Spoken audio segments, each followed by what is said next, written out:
So once you have a good definition of leadership, then I think the next role that suffers from some problem areas is selecting leaders.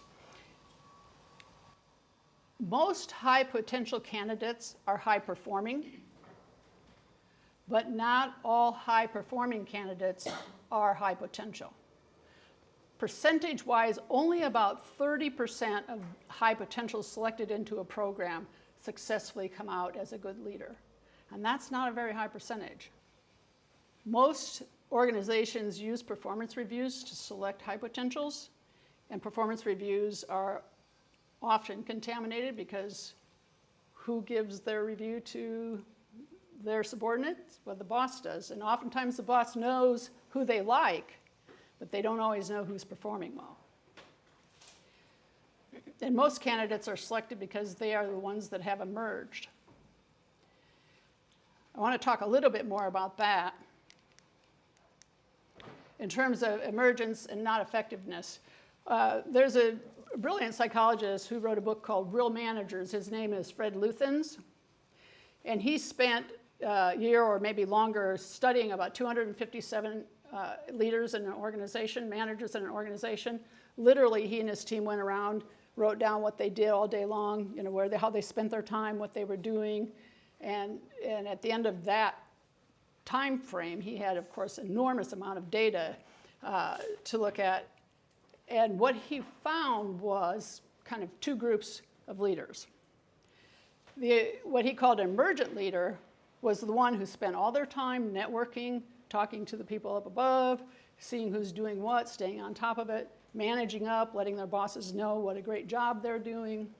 They were self-promoting, and that group got rapid promotions. They got to the top of the organization. He had another group of, the data showed another group that he termed them, gave them the title of being effective.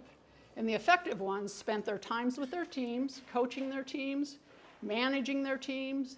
They were humble, they didn't do self-promotion, and they were often overlooked. So the fact that we have high potential programs that focus on and select candidates who emerge is a little scary and goes into my point of view that it's flawed. We select those people who make the noise or who climb to the top or who we like, right? As opposed to looking at the people that are effective. So I have some recommendations for selecting leaders. It's not rocket science. I think, first of all, make sure your organization has a standard process in place. And when you're looking at candidates, use the same criteria. So if you're using an assessment, use an assessment for everyone. If you're using, performance reviews don't have to be ignored, but they shouldn't be done in vacuo. You don't want to just look at a performance review, but if you're using performance reviews with an assessment, use it for everyone.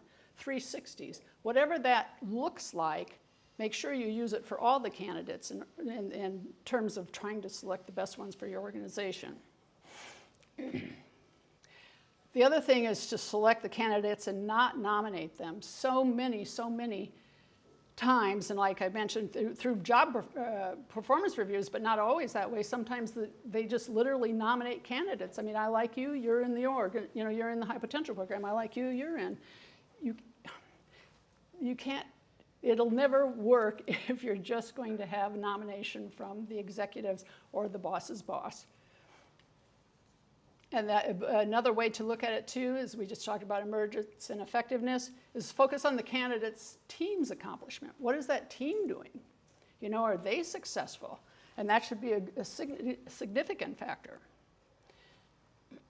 So it's like I said, it's not rocket science, but you have to put it in place and you have to do it. That's the doing of it is what's going to make or break your program.